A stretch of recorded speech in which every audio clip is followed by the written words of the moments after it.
Hello and welcome. I am Cyril Stober. A person may be referred to as a senior citizen if they have retired or receive an old age pension, or their principal source of support is from a social security benefit. In many societies, older persons of the age of 60 years and above may fall in this category of citizens.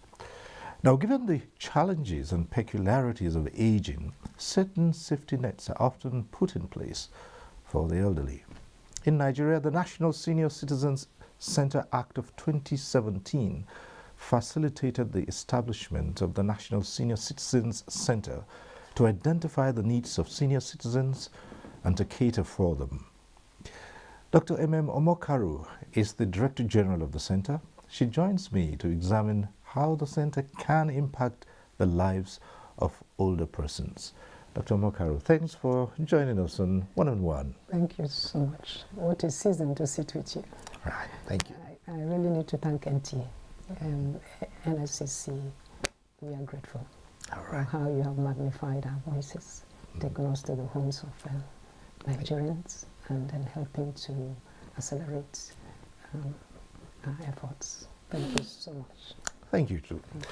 Well, just to start this discussion, let's look at who a senior citizen is, an older person. In our climes, in our part of the country, there are some societies, they have maybe slightly different age groups. But here, who is the senior citizen we refer to? Globally, when I say globally now, I'm referring to, of course, the United Nations, and I'm also referring to African Union, and I'm also referring to the different policy frameworks, regional policy frameworks. So an older person is looked at from the chronological age. I do know that there are also some cultural setting where you look at the social context of achievements as defined by such society. So for us, an older person is somebody who is age 60 and above. And that's by reason of our policy, national policy on aging. But going by the Act, the National Senior Citizen Center Act, for someone to enjoy the facilities of the senior center, not now the National Senior Citizen Center, that person has to be 70 years. So for Nigeria, we really need to, Nscc is working to reconcile that. Okay. As you would know, mandatory age of retirement is 60 for most public servants. So they will not be in a limbo, having retired and referred to as retirees. And you cannot refer to them as senior citizens, as you rightly pointed. So yes, 60 years for Nigeria, yes. So there's an interesting thing which you just talked about now. I said, well, 60 years and above, but for certain categories to enjoy certain facilities or services, the senior center, that presupposes that there is a senior center even within the senior citizens center. For the approach that we are taking at the National Senior Citizen Center, because you see that we have operationalized the national policy on aging, which means we have brought it into really concrete plans of action, developing programs and, the deliverables that we will deliver to Nigerians. So for us, it's 60 years. So once you're retired, once you hit 60 years, everything is open to you until we can reconcile that in books. Okay. So it's a good time to now talk about your peculiar and core mandate as the National Senior Citizens Center, established by Act. So what are those things that the center should be doing and is doing? I want to say that the National Senior Citizen Center Act, it's a very fundamental legislation. In fact, it's a landmark. Landmark in the sense that before now, Nigeria nationally is really not prepared to respond to the challenges of senior citizens. So this act really, brings that to the fore and really nails it. So the mandate is to identify the needs of senior citizens and to cater for those needs. Of course, you know that is myriad of needs, intersectoral, multi-sectoral, talk about health, talk about social programs, talk about housing, transportation, recreation, anything, engaging in, capacity building, providing learning opportunities, creating, age-friendly environment. It is really huge. It's a huge mandate, but that is the mandate. And then principally also to reorient Nigerians, to cause attitudes towards older people to change from negative, stereotypical, prejudiced, for them to see older people as bona fide human rights holders. They are Nigerians. And for us to see older people as valuable assets and treasure, and who are still continuing to contribute and deserve the opportunity to participate and truly be included in the true sense of it. That these are the people indeed that are holding our communities. I mean, take away the grandfathers and the grandmothers, from the families, and then you see the vacuum there. So yes, so that's our mandate. Our mandate is to reorient Nigerians, to bring positivity, to turn around, where, approach to issues of older persons were fragmented, negative. You think that to invest in an older person is a cost, is a loss. It's like you're depriving the youth because you're investing in an older person. So it is our mandate to change that narrative. This is huge. Very huge. Because I'm considering the numerous, sectors in this, and Exactly. but you set out plans on the establishment of the center, and you had program of action. Let's talk about that, because comes easily one of the biggest things in society is older persons are just seen as people who should be discarded. Exactly. Of course, we all know the attitudes about once you go old and grey, you're a witch or you're a wizard or something like that. Come to that. So principally, given this mandate, identify needs of older persons and cater for those needs. And then you look around and you know that this is an emerging issue for Nigeria. This is brand new, and that before now, we did not have that framework. We did not have any roadmap. We did not have that structure and architecture. And we do not have any mechanism to even engage the older people, to know where they are. And then, of course, to develop that program. So what did we do as a center? Having inaugurated the board, so the first thing was to set out to see how we can take the national policy on aging. Thank God we had the national policy on aging, which articulated all the challenges and identified strategic interventions with recommendation. So that was a plus for us. And then we set out to really take a look at the act itself and see how we can interpret the act, translate the act into, let's go to the field with it. So what did we do? First, I would like to discuss this according to the thematic areas. Right. So the first thing that we set out to do was to strengthen the framework, the institutions, and put the structures in place. So first and foremost, we said, okay, now we have an entity, the National Senior Citizen Center, to define, so what would be the role of the National Senior Citizen Center? And so first we set out to see how do we do what we have been mandated to do. So that's now brought us to developing that 10-year strategic roadmap. Who do we do it with? What will be our threats? We are new.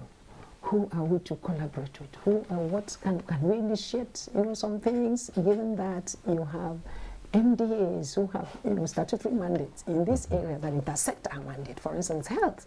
For instance, you look at social programs, then you look at recreation, you look at sports, and then you look at so many things, and there are already MDAs in existence. So how do we relate?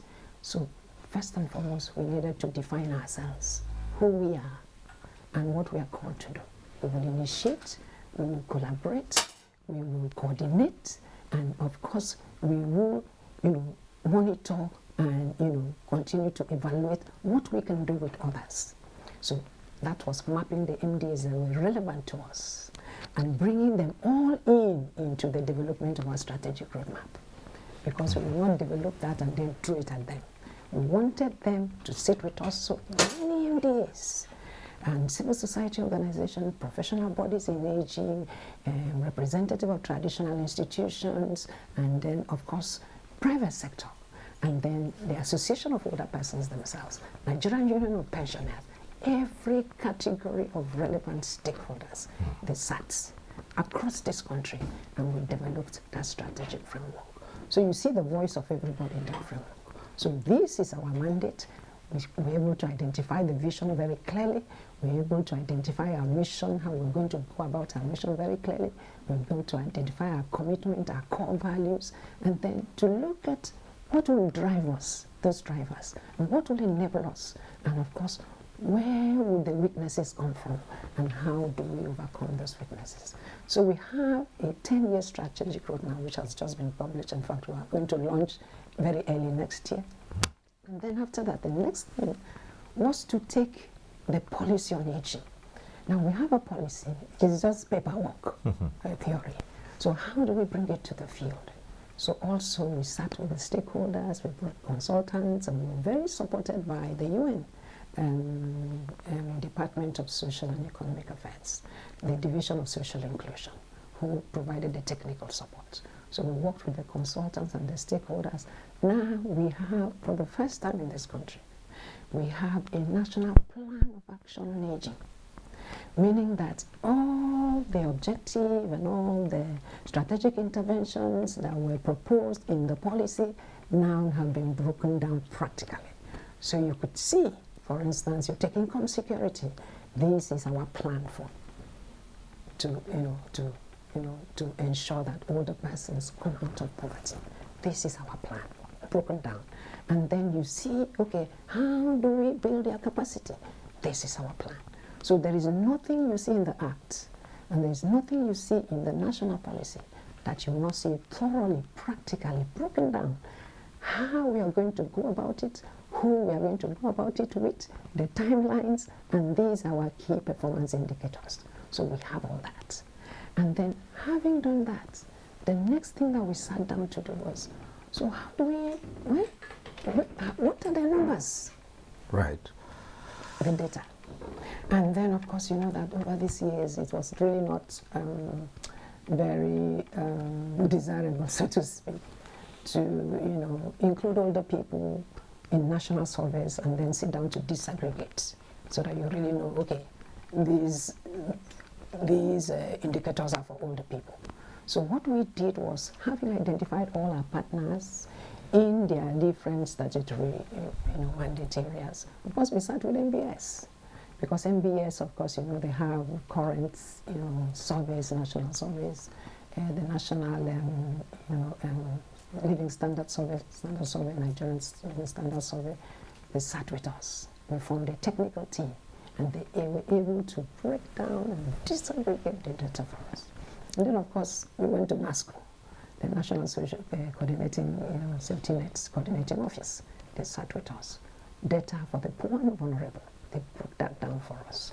So you do have an estimate, a figure for who might be these your constituents, the older persons in this country. Yes. You do have something you... We have something we are working with, waiting for the census. Right. To confirm.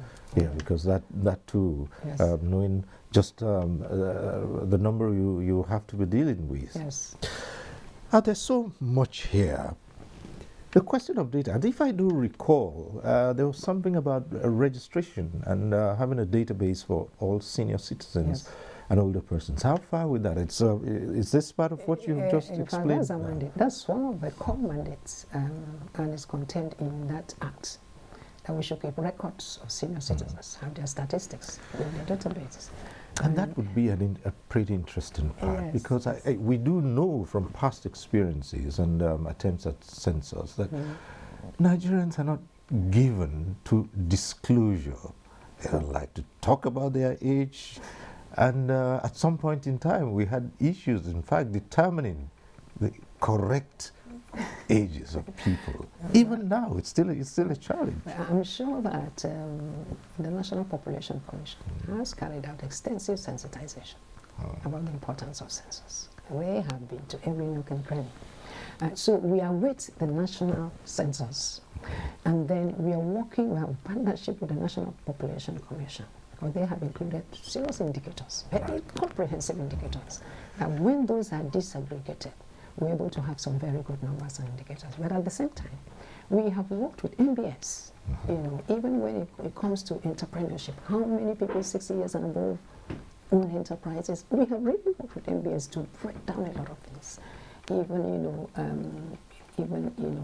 location, and then distance to healthcare services, we have been able to break down a lot of things. However, what would be optimal for us as a National Senior Citizen Center is to have partner with NBS, but that concept is already done, and to conduct a multi-indicator survey on aging.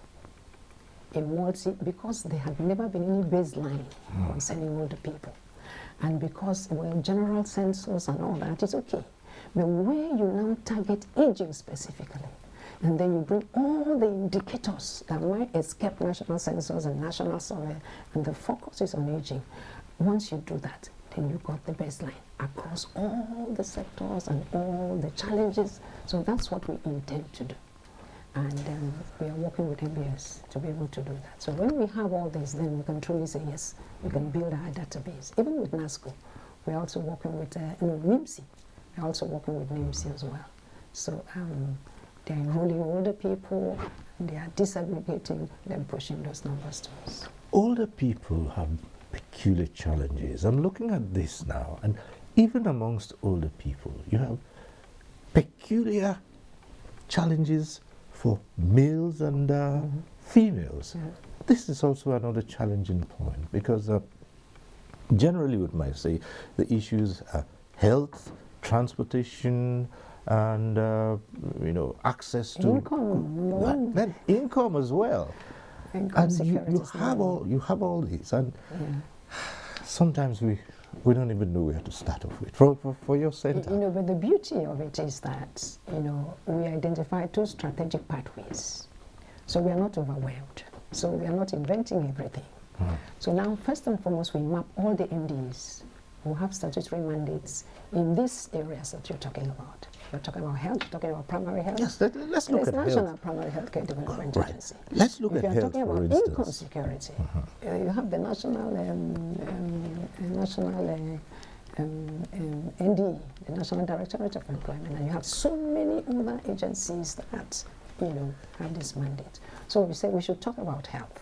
Okay, yes, health, because as people grow older, then the health challenges, their system begins to, break down. Yes. And you find that among the older persons are more prone to health challenges, Yes. and this is recognized. Yes. And how do we go about that? Yes, I know you might talk about the National Health Insurance package coming from the National Health Insurance Authority, but again here we're looking at a peculiar age group, senior citizens. I want to say that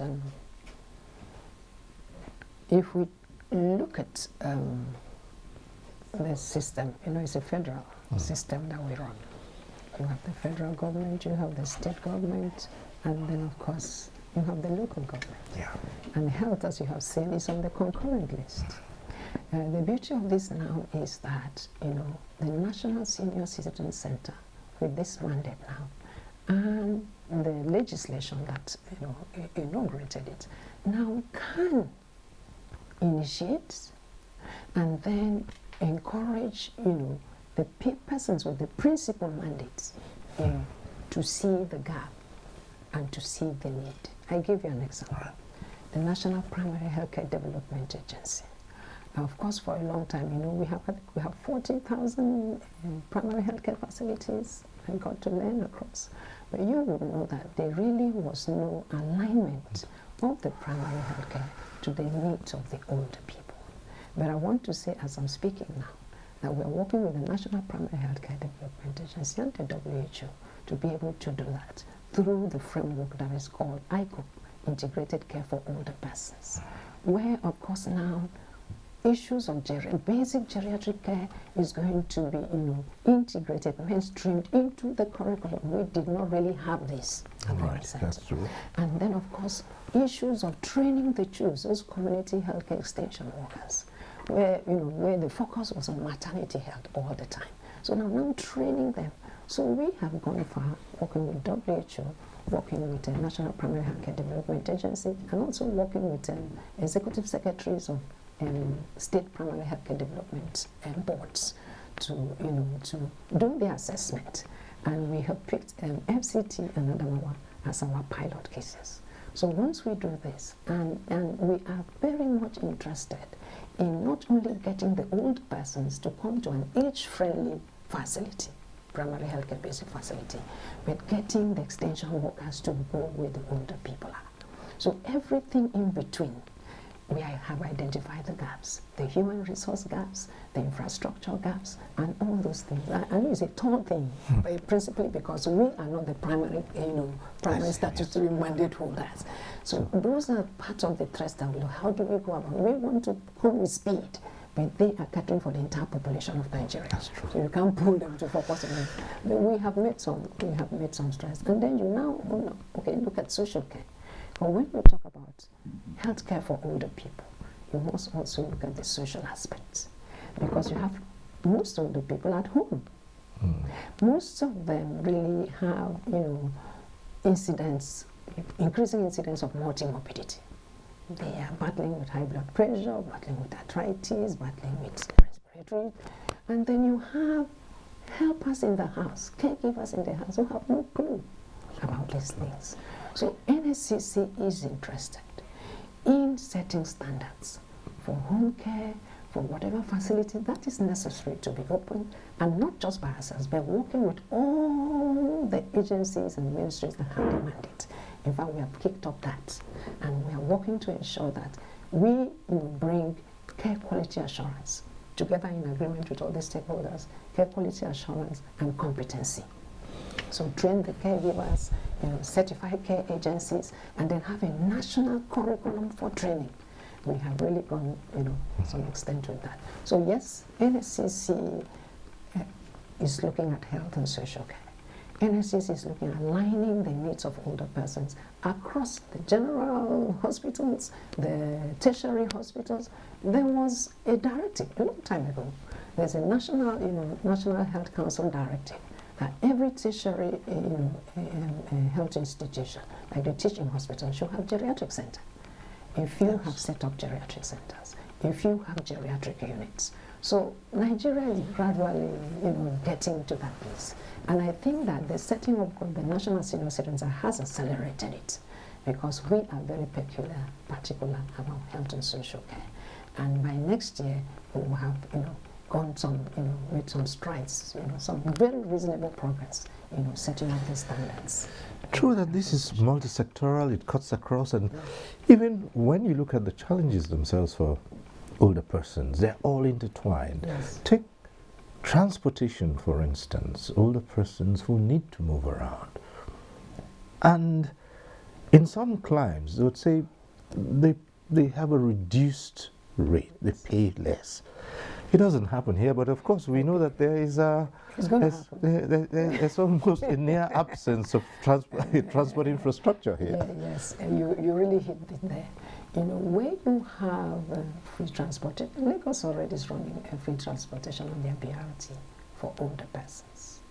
But nationally now, of course, you know that in 2021, December 2021, there was a presidential declaration for the progressive registration of older people, with that functional ID still rising from the NIN number, right, but making it smart and functional, so that with that ID they can access transportation, age-friendly transportation, access age-friendly services, whether it's in banks, whether it's in every sector, aviation, So we are working with NIMC on that to really accelerate the enrollment of older people, because it is from that enrollment, the figures, that we are going to now disaggregate and begin to issue the and we have gone very far there.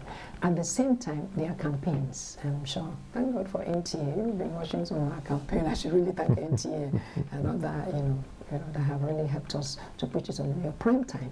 You see the campaigns. Because first, it has to be attitudinal change. Yes, it will make it a policy, will bring out regulations and guidelines, but you don't really need to, slap it on the forehead of a junior to see a senior citizen standing and for you to get up. Those are the values we teach in family. Those are the values we teach in family. So of course it's coming back. So our campaigns are on attitudes to older people, restoring respect, restoring that honor, acknowledging that they have invested. They have spent their time and lives, and some of them their blood, for this country. So what can they ask of you? A seat? So those are the campaigns that we are mounting, developing and mobilizing support networks for older people. And next year is going to be more intensified, because we are going to not only support for older people, bankers support for older people, journalists, broadcasters support for older people. So we are going sector by sector by sector to really mobilize this support for us to know that indeed it is the future we want that we are creating. Everybody's growing old, everybody's growing old. So why not create the future that you want by making the environment age-friendly? There's also the matter of shelter for older persons, which is a huge, huge, huge challenge. I know in some African societies they would say, start a family, have a family, and perhaps the children are an investment. But that is not usually or always the case. And you do find older persons, some who have gone through the public service, for instance, and who are unable to afford personal shelter. And they're out, and again, the question of income, it's also there. And you find that the numbers of older persons who are homeless is scary. Yeah, and of course you know that mandate lies specifically with the Ministry of Housing. However, we just had the UN Human Rights Expert on Aging visited Nigeria, and then we had cluster meetings across all these MDs on thematic areas. And I think housing also was one, and issues of IDP, older persons, IDPs in camps, and accommodation was one. So in those areas, of course, Nscc filled the gaps. And as we develop technical partnerships with all these MDAs in the different areas, the housing aspect is the one we are developing right now. Right, so we suppose you'll be speaking with the Federal Ministry of Housing on these matters. As a matter of fact, the composition of our board is very technical, and it was very deliberate. The board of the National Senior Citizen Center, we have representative of these major ministries. On our board sits somebody from the Ministry of Housing, Works and Housing. So definitely, that is one area that we are teasing, that we want to develop very concrete partnership with. So yes. If we were to step back a bit and just leave the core mandate and look at matters generally, you have done extensive work in promoting the values of older persons and bringing their plight to the fore. You've done so much in that. And for many, we see citizens who retire and suddenly it's a bleak future. That's where we want to go to next after this break, and we'll be asking what the center can do about this. So stay with us, we'll be back shortly. Weekend File, your Saturday delight, going to places from the obscure to the hinterland and cities, bringing you development stories and perspectives, connecting the people with government and stakeholders on critical issues of our national life. We are live in Abuja. It's 9 p.m. every Saturday on the network service of the NTA. Weekend File, you can't afford to miss it. Why should we be in a difficult situation financially? Once upon a time we were rich, but we're not a rich country anymore. Disaster management is everybody's business. In all these times, the organization turned to Nigeria. We would as much want to harness the capacity that is within us so that we see how we can become self-reliant. 1 month ended and you said you are increasing warning strike by 2 months. I mean, you are incubating madness. Even if these are officials of government who have been told to go and enforce the law and they have gone against the law itself, they must be held accountable. One-on-One, Friday, 10:30 p.m. on NTA Network. Thanks for staying with us. We're still here with the Director General of the National Senior Citizens Center, Dr. Emem Omokaro. We started talking about the prospect of a retiree going home and suddenly the future is bleak.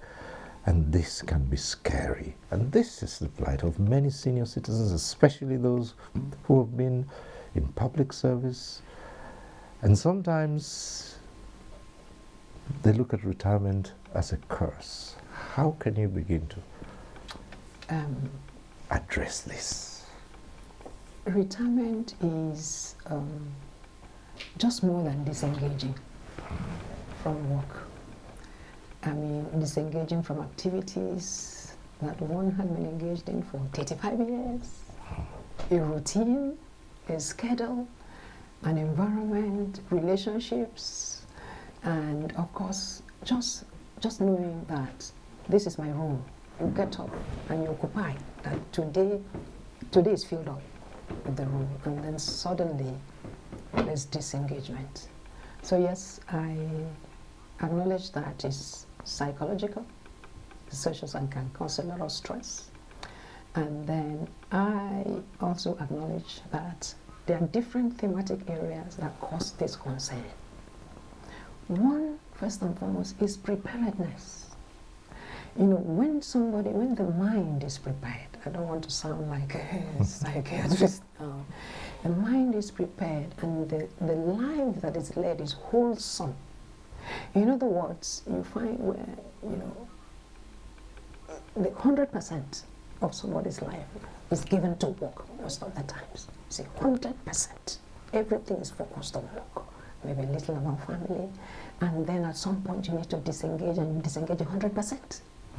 So where life is taken in its context, holistic, you're building friendships, you're building community, you're part of community, you have identified your areas of interest, personal interest and passion. It could be part of that work, and it could be what gave you strength to carry on that work for so long. Then that becomes your asset. That becomes your strength, and that becomes your treasure. So now, the problem now will be, how do you translate all that you have accumulated all these years? How do you translate your experience? How do you translate your expertise? How do you translate the community of friendships that you have built all these years? How do you now create your own? Still leaning on all that you have accumulated, because that becomes you. So now that is where Nscc has come in. Nscc has identified the major challenges for the retirees. One is to be income security. So now you have extended income gaps. The monies you earn is not going to come in the flow and the way you earned it. So there are gaps. And of course your lifestyle has been the same lifestyle for over 30 years. So there's a gap. So how do you supplement that income? How do you recreate your role and make yourself continue to be useful, still using your experience and your passion? So that's one. And then number two challenge will be healthy aging. All through the 35 years that you saved, did you impair your functional capacity? Or do you still have your functional capacity? If it's impaired, so how can the environment be friendly? Continue to help you to engage, where you are right now. And then the other one is loneliness. Loneliness and aloneness, where you now cannot get up and go to work. And then you look around, everybody that you could relate to, they are at work. And then they work. Your family is gone. So, children are grown. So you see income gone on their own. security, you see health issues, especially worse for those who have multi-morbidities and then have to manage, and then we have to pay out of pocket now. Thank God for the National Health Insurance Authority Act, which is going to be unbundled and which is going to bring so-called to, persons who are retired and older persons as well. And then the other one will be, how do you create that social cycle where you can continue to engage and do what you love to do and banter and just be yourself. And then the other one is, how friendly is the environment? How are the attitudes of people towards you, even when you go back to where you used to work? So these are the challenges. So now Nscc, of course, income security. We are there, told you now that we are creating enterprises, empowering older people, aligning them into existing entrepreneurship programs. For instance now, we have very formidable partnership with NDE, where older people have been mainstreamed into the mature people's programs, where they give loans. So through Nscc, we secure loans for older people who have enterprises, who come to us when we have any opportunity. So that's number one. And then number two, we are creating our own opportunities. The senior-led indigenous crafts, arts and crafts, anything that you can do. Anything that you can do that is bringing value, that we can find markets for you, and we can help you to optimize it, then we give you the grant. We call it the proof of concept grant. We just granted 230 older people across this country. Article. We built their capacity working with NDE. Identify all these crafts. These are treasures in the local community. Wasting. And the raw materials are gotten from that community. I said there's so much prosperity in our community. So for instance, you retire, you go back to your community. What can you do in your community? How do you bring your experience, your expertise to now create a role in that community? Nscc will support you. So we are looking, identifying enterprises like this. And apart from that, we are now in the process of building our portals, where we want to create a continuing engagement bureau. I was very excited when I saw the other day that the Bureau of Public Policy is also thinking in this direction. And the head of service also office is thinking in this direction. So I will mainstream, we will meet and mainstream. So because we're interested in creating that continuing engagement bureau, where we bring retirees, we bring people who have retirement, have so much to, we don't call it retirement, we call it disengagement, because we want to re-engage. It's the third age where we, mobilize and create opportunities for all. You have a whole load of collaborations and engagements with people, but I like to zero in on two and ask what the focus was. One's with the Nigerian Interreligious Council, NIREC, and the other with the National Traditional Rulers Council, Nigeria. I would tell you that Nscc is really blessed with very, very influential, people in authority, traditionals too, you can imagine, and influence in their communities, the faith community, who are really promoting and want to see the success of Nscc. One of such, highly revered and regarded friend that we have, I must humbly say so, is His Eminence, the Sultan of Sokoto. We paid a courtesy call and informed him of our mandate, and of course he said, no, you should come and address us, because every faith community looks out for the vulnerable, they look out for the poor, and of course they talk about equity and peace and harmony and a cohesive society. That's what we are about. So yes, we will support you, to this reorientation and carrying out your. So that's, I'm giving you the history of how we came here. So it was through the grace of His Eminence. So yes, and that was such a priceless opportunity for us to be able to, inform and persuade and seek a partnership with the Nigeria interreligious organizations. Of course, their mandate, the interface, the interact, exchange, just to create harmony. And then we brought the issue of elder abuse. And we brought the issue of violence against older people. And anything that is faith-based is really taken very seriously, where they will help us to promote the value of older people. And that dementia is not witchcraft. Cognitive impairment is not witchcraft. It's just cognitive impairment. So when you find an older person who has lost his or her way, and you find an older person who has, for whatever reason, memory loss, you don't stone the person and say it's karma, and then you stone and kill, ostracize. So this community of faith will help us, to now announce those and continue to campaign and reorient. So we are partners in that. And then, of course, we are also going to partner, because I wrote a long list of the areas that we would love to partner with the community of faith, interreligious organization, is in social welfare. We know that our community of faith have invested a lot in communities. If you want to talk about the Catholic Church, this one says they have built schools. Talk about the Presbyterian Church, Methodist Church, talk about the Muslim faith, they have built schools. So yes, so also having provided for the child, the adolescent, and the youth, we can build senior centers. Right. Churches can also build senior centers. So those are the areas that we select.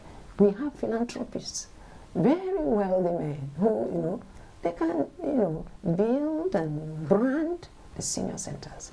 What we are doing presently, as I tell you, is that we are developing policy guidelines, purpose statements, and then competency standards, so that we don't just go building senior centers. We have identified models of senior centers. We want to compute all this and have baseline. So we want to develop a senior center. These are the standards. We have developed monitoring, evaluation, implementation, capacity building with a national curriculum, manual, training manual, so that we just come in partnership. We can help this community of faith build a senior center. We can help train all the workers in this senior center, and we can monitor and evaluate with you. So government cannot do everything. And then we have our senior citizens. They become very religious, very spiritual at a certain age. So they're all in the churches and the mosque, right. And we can't ignore them. So that was a very beautiful opportunity to talk to the co-chairs. Right. And then coming to the National Council of Traditional Rulers, that was so priceless. Where you have all of them, it's co-chaired by the same, His Eminence the Sultan of Sokoto, and then of course His Imperial Majesty the Oni of Ife, and then every one of them was there, and I was given that I was given the opportunity to address them. The same information I brought to them. Now we have a National Senior Citizen Center. Now we need to domesticate this act in the states, and we need your influence. You can talk to the governors, you can talk to the state assembly, because see what the National Senior Citizen Center has been able to do, coordinating across MDAs, building capacity and getting people to understand aging. So you can imagine if this is replicated across the states. And so, yes, just as you say that, domesticating and replicating in the states, and a huge population in the rural areas, yes. Not from your constituency, older persons, yes. And they're there. Yes. How do you, what are the strategies for you to reach to these rural areas where the facilities would not be as what you have in the urban centers, and where the challenges would even be more? Yeah. So that was one of the threats we identified that would threaten our speed and threaten our delivery. And that was also one of the strategies we really sat down to really develop. So how do we, first and foremost, the mandate with the state, the Act mandates us to align our services with the states and persuade the states to domesticate the Act. And of course, like you rightly said, 70% of our older people are in the rural area and the very hard to reach places. So how do we get there? So of course you know that in each of these states, you also have issues that are on the concurrent list. Right. So first and foremost is to first sell the National Senior Citizen Center and what it offers to the older people themselves. and then use them as an engagement mechanism to get Julia's state governor. Because we are short-staffed, as it were, and we do not have the physical structures in all the states. So it will be very difficult for us. So what did we do? We set out to establish the stakeholders consultative forum in each state. So while we were developing the strategic roadmap and developing the plan of action on aging, we had invited, stakeholders in those categories that I named: Association of Older People, National Union of Pensioners, professionals in aging, geriatric, gerontology, social work, nutrition, across the board. And we had invited private sector, representatives of traditional institutions, community-based organizations, civil society organizations, 9 solid categories, and of course, state actors, most of them across these MDAs. So having developed that, we saw that we now had these formidable resources, human resources, that were part of this. So they bought the vision, they have owned the vision, and they came from the different states.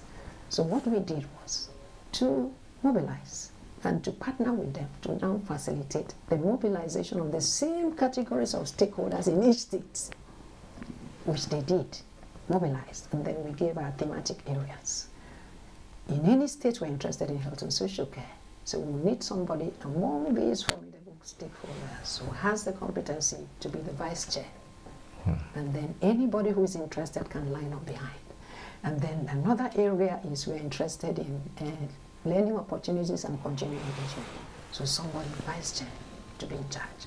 And then we're interested in research data documentation. Somebody who has that competency is vice chair, and bring everybody who's interested there. And then we're interested in agriculture and food security. Most of older persons, 65% are farmers, subsistence farmers. So we are also interested in age-friendly environment. That would be housing, transportation, and water and sanitation. So we now have 6 vice chairs and then 2 very influential co-chairs. So in each state we have 8, and then that now times 86 and FCT formed our stakeholder mechanism. So we can enter anywhere, any state. All right, but for now your physical presence is registered in through these stakeholders. These stakeholders. They are the ones now campaigning. Okay. For the domestication of the. But you do look forward to establishing in all the states across. Definitely. Right. Of course, that's a matter of budget. Right. Yes, so that's the thing, since geopolitical zones, at least. Yes, at least, and that will go back to the issue. Well, we're fast running out of time, and it would seem as if we have barely scratched the surface of what you have to do. But there's one thing I must refer to. There's the National Day of Older Persons, which is set for the 5th of October. That's a good one. Yes, that's a good one. So I would really pause here to really thank the President, President Muhammadu Buhari. He has been, truly sincere about inclusion of older people. You can talk about inclusion and then you don't put the infrastructure, the architecture in place for inclusion. So this present administration has done that. So now the International Day of Older Persons, which is celebrated worldwide, clashes with the Independence Day. All right. So that obliterated it. So now he, with appeal, he now made that declaration, October 5th. So now it's moved celebrated to across the nation. All right. Well, we've just about run out of time. I was wondering if there was, you could quickly, maybe just a minute, comment on this, which I believe will be one of the most difficult tasks for you, the attitudinal change you talk about. Yes. So people begin to see older persons as not those who have expired and who have no reason to be around this. This planet, or this world of ours. I think apart from the campaigns, which we're campaigning, we continue to increase, the momentum of that campaign with information materials, information, education, and communications material. But more than that, we want to empower older people and make them visible. So when you go back to your community and see that older man that you had ignored and called a witch, now empowered, and you see the enterprise, the livelihood opportunity that had dwindled and was nothing, you see him empowered, and you see him fresh, you see him with a health insurance. Of course, you have nothing to do than to say, this man is very useful. You need him. So empowerment and visibility, plus our campaigns, will bring back that value. So I want to use this opportunity to just appeal. This is your future. Right. I mean, so let's build the future that we want to live in. If you show respect, strengthen family values, and then, recognize that that older person has a right, just like you. And that is you tomorrow. And then do all that you can do to make the environment age-friendly. Yeah. Dr. Emem Omokaro, Director General, National Senior Citizen Center. This conversation is not over. It cannot be. We look forward to asking you to come again so we can explore other aspects of changing the narrative of senior citizens and older persons in Nigeria. We'd like to thank you for coming on this program. Thank you very much. Thank you so and we look forward to seeing you again. Thank you so much. Thank you. Truly appreciate it. Thank Right. you. Yeah. And that's our program today. We thank you for watching. Next week we'll be back with One-on-One. I am Cyril Stober. Continue to stay safe.